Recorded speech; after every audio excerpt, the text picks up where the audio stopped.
Class 7 আজকে আমরা পড়ব lesson 5 uncle পজার Hanks a picture.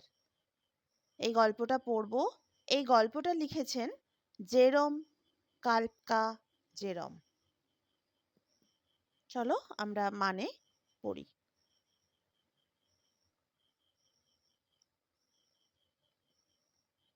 Unit 1। You never saw such a commotion up and down a house in all your life as when my uncle Podger undertook to do a job.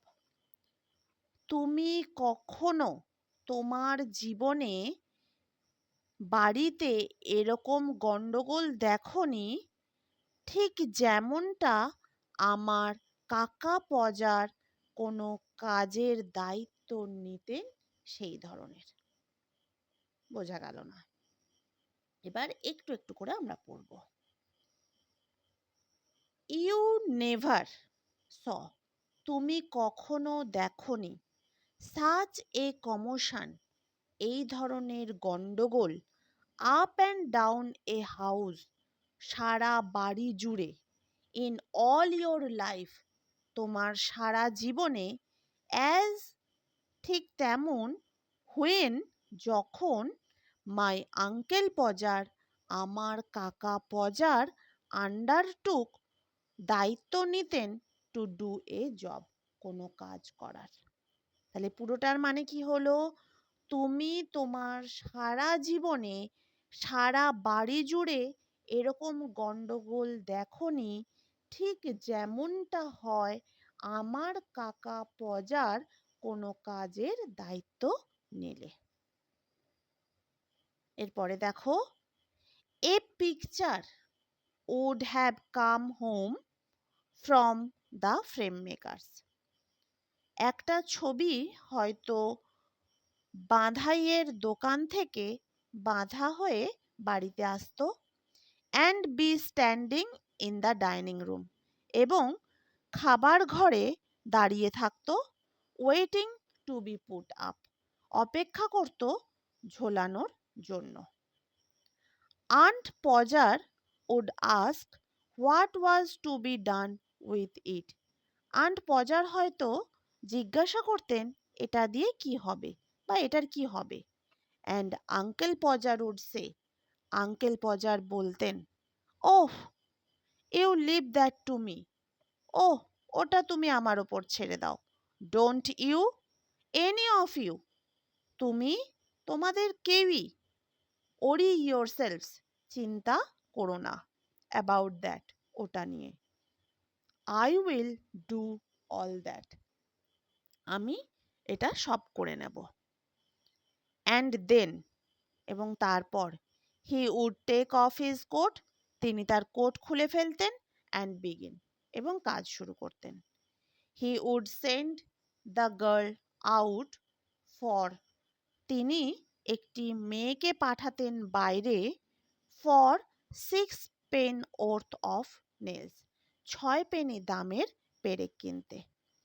And then one of the boys, তারপর একটা ছেলেকে পাঠাতেন, after her, তার পেছনে, to tell হার, তাকে বলার জন্য, what size to get, what size to get, কি সাইজের পেরেক আনতে হবে। নাও ইউ গো, এখন তুমি যাও, and get me my hammer Will, আর আমার হাতুড়িটা আমাকে এনে দাও। উইল, উইল বল কোনো একটা ছেলের নাম, ছেলেটাকে কি বলতেন, যে উইল, তুমি যাও গিয়ে আমার হাতুড়িটা এনে দাও। হি উড শাউট, তিনি চিৎকার করে বলতেন। And you bring me the rule Tom, তারপর তিনি টম নামের আরেকটি ছেলেকে বলতেন যে তুমি আমাকে রুলটা এনে দাও। রুল হচ্ছে scale. I shall want the step ladder, আমার একটা স্টেপ ল্যাডার অর্থাৎ মই লাগবে। And I had better have a kitchen chair, আমার একটা কিচেন চেয়ার অর্থাৎ রান্নাঘরের চেয়ার হলে ভালো হয়। এরপর দেখো,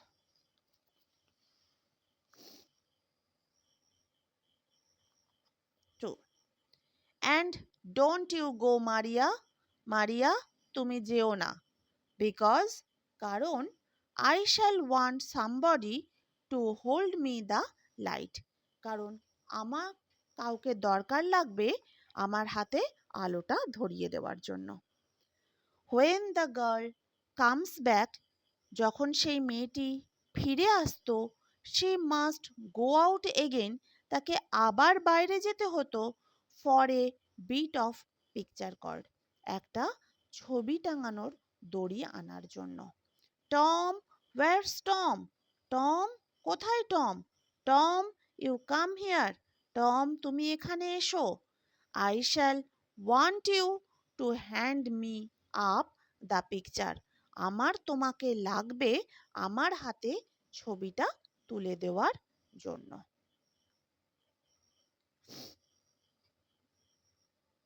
অ্যান্ড দেন এরপর he would lift up the picture, তিনি ছবিটা তুলতেন, অ্যান্ড ড্রপ ইট এবং ফেলে দিতেন, and it would come out of the frame, এবং সেটি ফ্রেমের বাইরে চলে আসতো। সেটি বলতে কি, ওই ছবিটা বেরিয়ে চলে আসতো ফ্রেমের।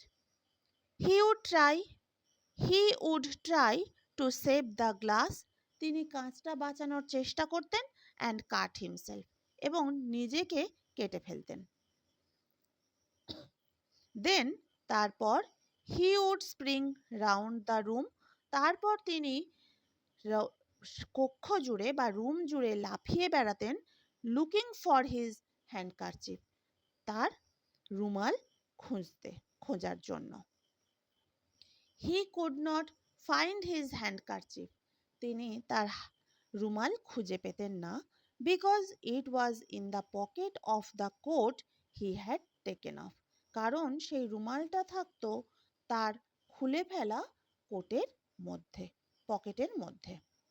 And he did not know where he had put the coat, আর তিনি জানতেন না যে তিনি কোথায় কোটটা খুলে রেখেছেন।